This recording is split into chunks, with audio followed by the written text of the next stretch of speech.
Hello, I'm Leona Dooley, and this is Ebony, Ivy, and Thyme in the kitchen. And today I thought I'd give you somewhat of a different background, and we're taking a look at what we're going to be doing this week. Now, we're still on lockdown all around the world. Everything is shutting down, and we are trying to cope. Some of us are better at coping than others, but you know what? There's something to keep in mind, and that is that preparation is everything. If we get a routine, set a routine, try kind of a loose routine just in case, because we have the kids home and sometimes things don't go as perfectly planned as we might have them. But if we have a tentative plan, then that means we've at least got things there, plans there, so when opportunities come along, we can take advantage of those and move smoothly throughout the day. Now, I pray that you had a wonderful week last week and you were able to do some things with your family that you might not have time enough to do sometimes when you're working and you're traveling and you're doing all of those types of things as a normal routine might allow. But this week, because even more so, even more people are coming back home and they're having to remain at home and work at home. And you know what? We're finding that that's quite a challenge, because now you have to work at home and you have children who are going to need your time to help them work through whatever their homework is or their assignment is for the day. Now, let's talk about dinner. All the meals have to be cooked and prepared. Now, that's not saying that you have to do all of it, but if you prepared well, then, and you prepared your children, then you say, Johnny, I would like for you to do this, and you're responsible for that. Susan, you're responsible to take care of this. And that takes some of the work out of your hands. And so when everyone works together, when everyone has a task to do, then your mealtime comes together rather smoothly. Now, this week, I'm going to focus on those things that I cook in the time of needing comfort food. The food that most of us have at this point, we can pull together. It's a family comfort food, and that's what it's all about. It's getting us geared up, being able to know that we've got each other's back. And you know what? What better way to sit around that table to build each other up and to do it over a wonderful meal. A wonderful meal does not have to be fancy. A wonderful meal just has to be one that is warm and makes everyone smile.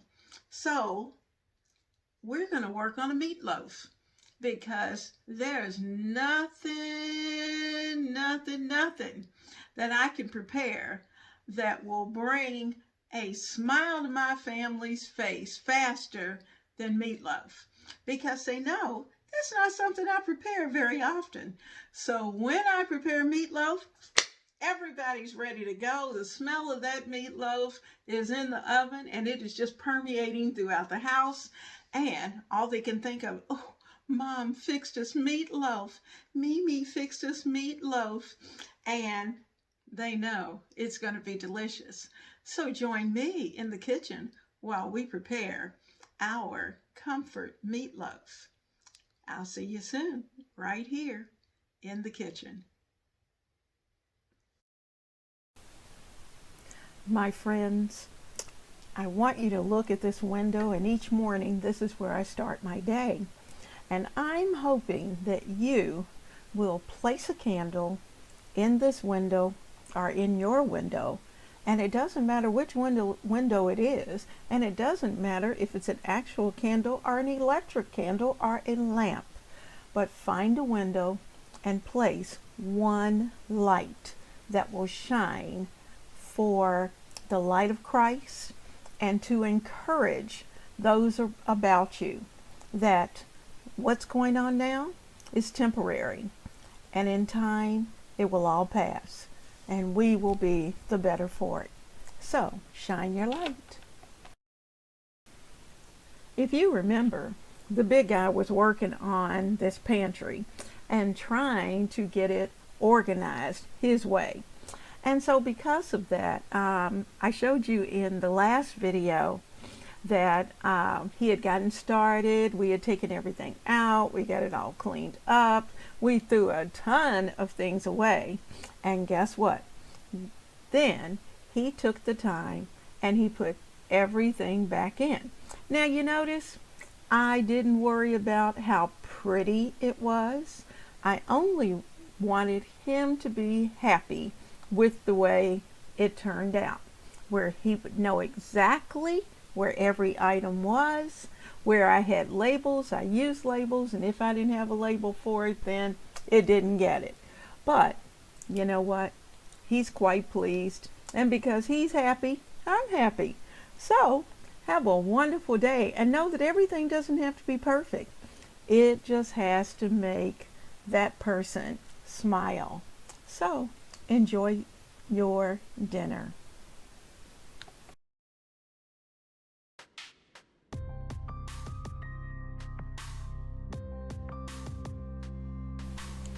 I'm keeping it real right here in the kitchen because we are preparing meatloaf, something that I don't prepare very often. So I have in front of me about 1.5 pounds of ground chuck, you know, whatever type of ground beef that you like, then you can make that selection. And if you have a larger family, you can certainly prepare an additional amount or a larger amount.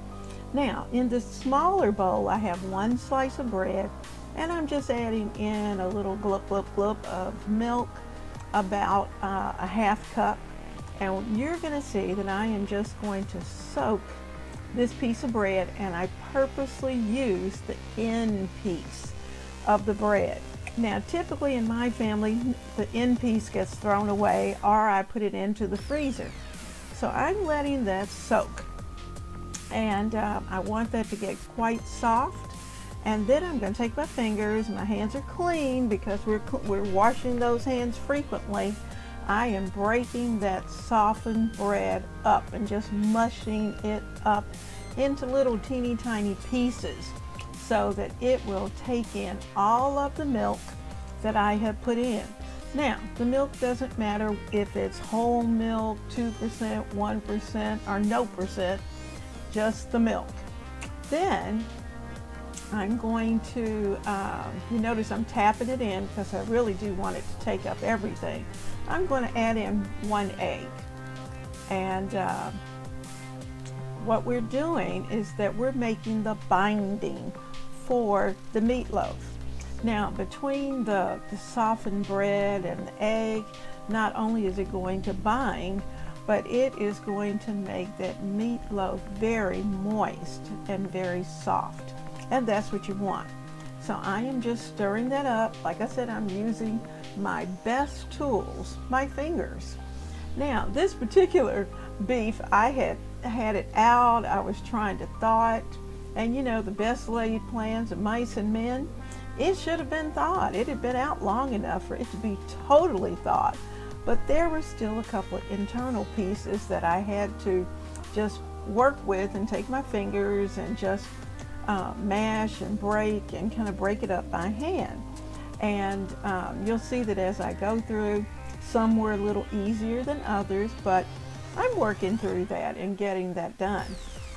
So we're just breaking that beef up, and I'm sure if you fix meatloaf, you know, your family is going to love it, because when they look at you, they think that you have just put in a ton of time. And it's one of those dishes that once it's in the oven and they smell it, it's a divine smell. It is just so good, mouth-watering, tasty taste that just says to them, this is just so good, I need more. And if you have a good sized family, now this would have been enough to actually serve probably 6 people. But because it was just the 2 of us, we were able to, I'm going to be able to get another meal out of it. And so I had 1 meal, I sliced some, put it on some bread, and had some meatloaf sandwiches with a little mayonnaise and a little touch of mustard. That was a good lunch. And so we are just enjoying the moment. Now, I'm still breaking it up, and I'm going to just try my best to get it as soft as I can. Then I'm going to add in some onions that I've diced, and in fact I shredded them because I was using them in another dish, and I did enough while I was doing it that I have green peppers and I have onions. So I'm just going to kind of set that off to the side, get everything ready. I'm adding the binding to the center of the bowl, and we're going to add lots of spices and get that meatloaf ready for the oven. So I'm cleaning it up. Remember, in my dishwater I always have my Dawn and a touch of bleach so that everything stays nice and clean. Now here's Worcestershire sauce, and it is not Lee & Perrins. It's a Worcestershire sauce that I was able to find. They didn't have any of the good stuff, so I'm using whatever brand I could find. But I am going to add in about 1/3 cup of Lee & Perrins. And if you like a little more, you can certainly add more. But this is where I'm going to start. You know, it's always better to start with a little and then add later. So that's what I'm doing. And actually, I'm probably going to add some of the Worcestershire sauce to the gravy that we're going to put together. And I'll tell you how I did that. So I've got Lee & Perrins. We need some salt. We need some pepper. And most of all, we're going to be using some house seasonings. So I'm showing you the ingredients, and I've kind of given you estimates. You can play with it as you see it. You're going to notice that it's a 2-pound pack of brown chuck rather than 1.5 pounds that I was guessing. And it tells you how much milk and all the rest. I'm going to put in some, this is 1 onion that I had diced, and I just put in just a good amount. And if your family doesn't like a lot of onion, then certainly you can adjust that amount. So I'm using the wooden spoon and just starting to mix the onion in. So then I have 1 whole green pepper, and I'm going to just shake a little bit of that in. And I want the green pepper, I want the flavor, but I don't want it overpowering. And so the house seasoning I'm going to add in, and I'm putting in about 1/2 tablespoon, 1/2 teaspoon actually, of house seasoning. There it is, ready to go. And we're going to sprinkle, sprinkle, sprinkle, because this is going to be a good sized meatloaf, you'll see. Now my oven is on. I have it set on 400, and here I have some tomato ketchup, and whatever brand of tomato ketchup that you like. I'm adding in about 1/3 cup of tomato ketchup on the inside. Now you're going to see that later on that ketchup is going to be real important to this meatloaf, so I'm going to set that off to the side. I also have a tube of tomato paste that I'm going to use as well. Now I'm using that wooden spoon, thinking that that's going to be just perfect in mixing this up, and initially it was, but you know, then after a while you find you got to wash your hands, and you're going to have to get down into that meatloaf. Now what you don't want to do is to over mix the meatloaf. You want it to be together, but you don't want it tough. And this meatloaf certainly did not turn out tough. So I'm just taking my hands very gently and mixing that meatloaf together. So we're going to work on that. I'm still trying to break up a few of those pieces of hamburger that was a little stubborn, but you'll see that as time goes by, it won't matter that we have a couple of pieces that are being a little hard-headed and don't want to break, but they will cook, they will be seasoned, and this is going to be a delicious meatloaf. Now I'm preparing this meatloaf in my cast iron skillet just because I want it all in one pot, and a cast iron skillet does a wonderful job of cooking for you in the kitchen, and I use mine quite a bit, as you know. So we're going to get this ready. We're going to have it all together. We're going to get it shaped, and then we're going to put some additional touches to this meatloaf, because there's just certain things a really good homemade meatloaf has to have. So there we go. Let me rinse my hands, get them nice and clean again, and then we're going to be ready to go on. This is important. Probably the most important part of the whole process. The pan has been sitting in the oven with just a little bit of grapeseed oil down in the bottom. I just kind of drizzled some in there, but I want it to sizzle when I put my meatloaf into it. Now you notice that I'm taking that meatloaf, kind of shaping it in my hand, making sure I've got it all together. One more time. Then I'm going to put it into a log, kind of a fat log, just long enough to fit right into the skillet. So let's mush, mush, mush and get him in there. Because you don't want to lose him, and you certainly don't want to get burned because the skillet is hot. So there's our meatloaf. It's in place. This is going to be so good. Now I'm taking my hand and I'm making a trench down the center, and that trench is going to be really important. You don't want it too deep because you don't want it to go all the way through, but you need the trench. The trench helps to cook the meatloaf, as well as to add some of those additional flavors that we're getting ready to put into it. So I'm grabbing that bottle of tomato ketchup, and I am going to squirt ketchup into our trench.